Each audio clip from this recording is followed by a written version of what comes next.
para você aprender, para você estar de bem no seu trabalho também, de bem no seu dia a dia, sabe o que a gente precisa? De uma boa noite de sono, exatamente. Dormir bem é essencial para a gente evitar aí diversos problemas de saúde. E para uma boa noite de sono, um conjunto de hábitos pode ajudar. São chamados de higiene do sono. Eles favorecem a capacidade de adormecer e permanecer dormindo, que é muito importante, ao longo de toda a noite. Devem ser realizados no decorrer do dia e não somente horas antes de dormir. Para a gente saber mais sobre esse assunto, sobre esse processo de higiene do sono, a gente está recebendo aqui o médico João Vitor Amorim, que vai dar dicas preciosas para a gente. Doutor João Vitor, tudo bom? Bom dia, tudo bem? Muito obrigado pelo convite. Bacana a gente falar, né, que o senhor é da medicina da qualidade de vida, não é isso? Medicina do estilo de vida. Do estilo de vida, que é um ramo novo da medicina, né, que trata vários assuntos importantes para a nossa vida, né, doutor? Entre eles, a qualidade do sono. A gente às vezes só pensa na quantidade. Quantas horas de sono eu tenho que dormir? Mas também tem que pensar na qualidade do sono. E daí entra o que a gente chama de, é muito bacana isso, higiene do sono. A gente não se prepara para ir dormir na hora, assim, no nosso corpo. A gente não toma aquele banho gostoso para a gente relaxar. Tudo faz parte de um processo. Só que para uma noite de sono bacana, não basta só ser ali na hora de dormir, não, né? São cuidados que a gente vai tomando durante o dia. E eu queria que o senhor explicasse pra gente como é que a gente pode adotar essas técnicas na nossa rotina para dormir bem. Quando a gente fala de qualidade de sono, a gente só pensa em uma coisa. É uma pessoa que tem preguiça, que é cansada durante o dia, mas tem alguns outros sintomas também de falta de sono que a gente nem relaciona, mas são muito importantes de serem falados também. Por exemplo, falta de atenção, a memória que está meio ruim. Muita gente fala nisso, né? Porque a minha memória ultimamente está muito ruim. Falta de sono de qualidade. Falta de motivação para fazer as coisas. Então é aquela pessoa que está sem energia, está sem querer fazer as suas atividades que são necessárias. Outra coisa, descontrole no apetite. Pessoas que têm muita fome ou que têm pouca fome. Tudo isso também está diretamente relacionado com a qualidade do sono. Às vezes a gente não faz essa associação. E as pessoas não lembram desses detalhes, né? Certo. A gente preparou, inclusive, com a sua orientação, algumas cartelas que aí a gente vai colocando e o senhor vai explicando, né? Algumas dessas técnicas que a gente tem que adotar, né, em busca desse sono perfeito. O doutor vai explicando aí pra gente. Para manter um sono de qualidade, um sono realmente bom, não basta, como você falou, não basta só se preparar na hora. Tudo começa durante o dia inteiro, desde a hora que você acorda. Então, é um conjunto de rotinas, de hábitos que tem que ser colocados em prática e precisa de treinamento também, né, de um dia para o outro que você vai ter uma boa noite de sono. E aí a gente trouxe aí para vocês algumas dessas etapas da rotina de sono, né? A primeira delas é manter uma rotina adequada. O que é uma rotina de sono? Você dormir e acordar sempre no mesmo horário. Pequenas variações durante o dia, inclusive os finais de semana, inclusive nos feriados, porque às vezes a gente durante a semana acorda no horário certinho, chega no fim de semana, acorda 11 horas da manhã, meio-dia, e aí perde totalmente aquela rotina de sono. E o nosso corpo precisa ter os horários certinhos, porque tudo que a gente fala para o corpo, ele aprende. Tá certo. Tá aí a primeira dica. Tem mais uma cartelinha? Vamos ver que aí o doutor João Vitor vai explicando aqui direitinho pra gente. Informações importantíssimas, doutor. Evitar bebidas estimulantes após as 17 horas ou até mesmo após as 16 horas. O que são as bebidas estimulantes? Cafeína, a cafeína principalmente que tem no café, no chá verde, no chá preto, refrigerantes de cola, por exemplo, como a refrigerante de cola, e bebidas energéticas, como o Red Bull também. Esses energéticos têm muita dose de cafeína e a cafeína demora muito tempo para sair do nosso organismo. Tem gente que fala assim, não, eu tomo café no jantar às 7 horas da noite, 8 horas da noite, e meu sono não é prejudicado. Mas é sim, isso já é um consenso na ciência que é prejudicado sim. E é interessante essa dica, porque às vezes você está aí já na reta final do dia, 4, 5 horas da tarde, você já está cansado do dia a dia, você ainda tem que fazer outra coisa, ainda tem que malhar, vou tomar aqui um estimulante, vou tomar um cafezinho, né? Não faça isso, que vai interferir lá mais tarde. Na noite. Tá certo. Pode botar de novo aquela última cartelinha, que ainda tem uma outra dica ali embaixo? Essa aqui. Evitar bebidas alcoólicas também no período da noite, né? A gente sabe, a gente às vezes até imagina que o álcool auxilia no sono. Eu tomo uma cervejinha, eu tomo uma taça de vinho para me dar aquele soninho. Né? Mas, na verdade, o álcool, ele parece até que vai facilitar o sono, mas ele estraga com a qualidade do sono. A arquitetura do sono precisa estar muito bem feitinha e se a pessoa tomar álcool, ele prejudica a qualidade do sono. É só você lembrar, no fim de semana, por exemplo, que você tomou umas à noite, no dia seguinte, mesmo que você tenha dormido por muito tempo, você acorda ainda mais cansado. Né? Então não significa que dormiu a quantidade certa, não teve a qualidade adequada. Verdade, doutor João Vitor. Tem mais uma, né? Vamos botar mais uma cartelinha na telinha para o doutor João Vitor explicar pra gente? Essa aqui é uma das minhas preferidas, porque a prática de exercício físico não é só para o sono, é para tudo que a gente quer na nossa vida, né? Mas a atividade física, ela especificamente, primeiro, faz com que você gaste mais energia durante o dia, então automaticamente no final do dia seu corpo vai estar mais cansado, mas também liberação de hormônios e a correção do nosso ciclo circadiano, tudo isso vem nos benefícios do exercício físico. Tá bom, gente, é bom para tudo, né, na verdade, né, doutor? Tem mais uma, se eu não me engano? Deixa eu ver se tem mais uma cartelinha com outra dica. Tem sim. Esse aqui é importantíssimo também. Mantenha um ambiente adequado para o seu sono. Eu sempre falo, ó, vamos lembrar de lá quando a gente era nossos antepassados, lá na pré-história, caçadores e coletores. Como é que era o dia a dia deles? Eles acordavam na hora que o sol nascia, passavam o dia todo se movimentando, então praticando exercício, iam atrás da comida e tudo mais. Quando chegava a noite, o sol se punha, eles iam procurar o quê? Uma caverninha, um lugar escuro, confortável, protegido, com a temperatura agradável. Então, do jeitinho que eu falo para meus pacientes, ajeite a sua caverninha em casa. Então, o seu quarto, primeiro, o quarto é só para dormir. Tem gente que passa o dia dentro do quarto assistindo TV, almoça dentro do quarto, faz reunião dentro do quarto. Evite isso. Se você puder, faça todas as atividades fora do quarto e o quarto é só para dormir. Porque então, você vai associar, né, doutor? Como aquele cantinho ali, como se você vai para lá para dormir. É a caverninha.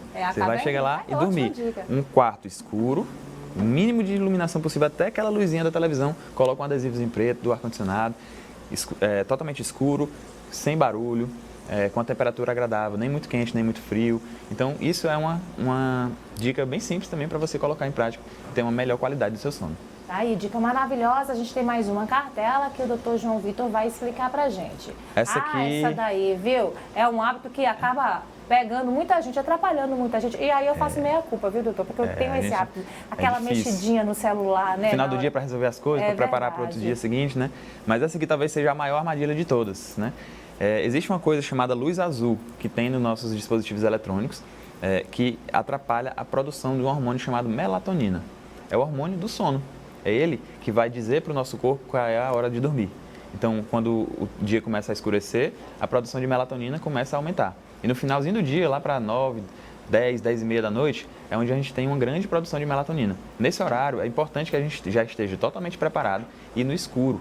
Então, o celular, além de ele deixar você mais ativado, com a sua mente mais ativa e não entrar em estado de relaxamento, porque você está olhando notícias, está assistindo alguma série, está conversando com alguém, o seu cérebro não descansa. Além disso, tem o problema da luz azul, que atrapalha a produção do hormônio do sono.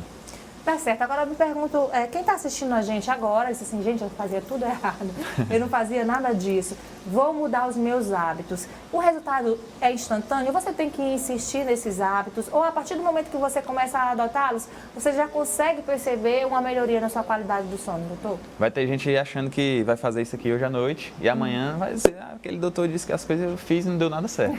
Mas calma aí, você tem que praticar um pouquinho. Como tudo na vida, né? Precisa de prática. Então você vai começar a aplicar essas técnicas agora. A partir de amanhã de manhã, bem cedinho quando você acordar, abra a janela e a cortina do seu quarto e olhe para a luz solar. Se expõe à luz solar logo pela manhã, isso aí vai avisar o seu cérebro que o dia começou.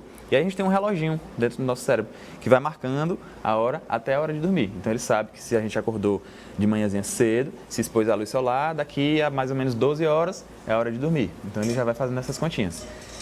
Você vai começar a praticar essas técnicas que eu falei, né? A higiene do sono, essa limpeza do seu hábito de dormir.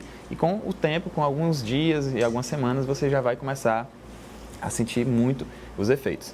E eu sempre costumo dizer que as pessoas que não têm uma boa qualidade de sono, elas não sabem do que elas são capazes. A vida da pessoa, depois que ela começa a dormir bem, dormir mais cedo e acordar com disposição total, muda completamente no trabalho, na relação com a família, com os amigos, no desempenho total dela. E como você explicou, doutor João Vitor, às vezes as pessoas têm algumas dificuldades no decorrer do dia a dia e nem ligam a isso para uma possível noite mal dormida. Você falou até das questões alimentares, das compulsões, né, da vontade de comer demais ou a falta de apetite. Então, eu acho que a dica que fica também é para você observar o seu corpo. O que o doutor está dizendo é que tanto o nosso corpo como a nossa mente tem que ser educada para tudo. E no sono não é diferente. Então a melhor dica é observar como é que você está. O que você está sentindo no decorrer do dia? Como é que você acorda? Você acorda com aquela sensação de cansaço ainda? Então esses são os sinais de que realmente você tem que observar e dizer, opa, estou fazendo alguma coisa errada, né, doutor? Perfeito. Essa autoobservação é muito importante para tudo na nossa vida. e você perceber como que o seu corpo reage aos diversos estímulos. Se você está muito irritado ultimamente, parece que não sabe o que está acontecendo, qualquer coisinha que alguém fala com você, você dá uma resposta, está muito irritado, você está com muita dificuldade de lembrar das coisas. Onde foi que eu deixei a chave do carro? Onde foi que eu deixei? Qual era o meu compromisso de agora? Se você tem dificuldade para se concentrar nos estudos, por exemplo. Então, o pessoal que está na faculdade, os concurseiros, as pessoas que estudam muito, tem muitas horas de estudo, às vezes, não, vou estudar aqui de noite, vou estudar de madrugada para eu render mais, enganado. A pessoa precisa de um sono de qualidade para absorver aquelas informações que ela estudou, para esquecer as coisas que ela não precisava e, finalmente, sedimentar os conhecimentos. Então, até para isso, a importância do sono. E é bacana também ficar a dica, gente. Nem sempre a gente consegue sozinho, não. Então, é muito bacana a gente também procurar um profissional para ajudar nesse processo de adaptação, não é isso, doutor? Claro, se você já tem algum problema de insônia, um problema de sono mais grave, é muito importante que você procure ajuda médica. Um tratamento, a gente vai fazer alguns exames para avaliar primeiro como é que está essa condição. Alguns exames, às vezes, laboratoriais também atrapalham a qualidade do nosso sono. E fazer um planejamento junto com o seu profissional de saúde para você começar a colher os frutos, os resultados de uma boa noite de sono. E o bacana também é que esse acompanhamento profissional te possibilita até identificar alguns problemas que você nem sabe que tem. De repente, algum problema respiratório também pode interferir, né? Isso, outros problemas do seu organismo podem interferir nessa qualidade também, né, doutor? Sem dúvidas. Eu estava conversando agora com um dos policiais que estava aqui e ele falou que tinha muito ronco durante a noite. E aí eu expliquei para ele que o sono com muito ronco significa que a pessoa não está oxigenando bem o corpo, oxigenando bem o cérebro. Existem aparelhos que a gente faz hoje, a avaliação do sono. Tem um aparelhinho que é do tamanho de um oxímetro, coloca no dedo, a pessoa dorme à noite com aquele aparelho, ele mede a frequência cardíaca durante o sono, que ela tem que estar baixinha, 50 batimentos, 60 batimentos por minuto. Se a pessoa está com um batimento de 90, 100 batimentos por minuto durante o sono, tem alguma coisa errada. Ela está mesmo que está acordada. Agora aqui, a gente deve estar com uns 80, 90 batimentos por minuto.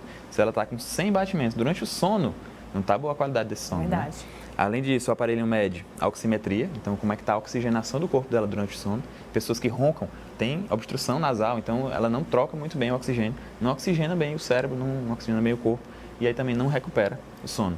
Ele mede movimentos para saber se a pessoa está se mexendo muito à noite. Se a pessoa se mexe muito, também não tem boa qualidade. E mede também, ele tem um microfonezinho que a gente escuta se a pessoa está roncando muito à noite. Então, com essas informações rápidas, a gente consegue diagnosticar, ó, você está com a noite ruim, precisa melhorar isso, isso, isso. Certo, doutor. Ó, assunto super interessante, renderia um programa especial, tem de tudo especial de higiene de sono. Mas, enfim, a gente deu aqui as principais dicas, as principais orientações. A gente agradece imensamente sua participação, sua disponibilidade. Fica a dica. Se quiser seguir mais alguma dessas orientações, tem lá no seu Instagram, né, doutor João Vitor? Lá no meu Instagram. Que, inclusive, estava no ar enquanto você estava falando. Estou sempre falando sobre saúde, promoção de saúde, hábitos saudáveis, como viver uma vida com alta performance, do jeito que a gente merece. Tá certo. Vou começar a adotar algumas dessas medidas, viu? Que, às vezes, a gente vai deixando de mão no dia a dia. Você já esteve aqui, fez uma receita na nossa cozinha, fica o convite para fazer também uma receitinha de qualidade de vida, tá bom? No próximo encontro. Combinado, né, doutor? Vou voltar. Doutor João Vitor, obrigada pela sua participação. Show, como sempre.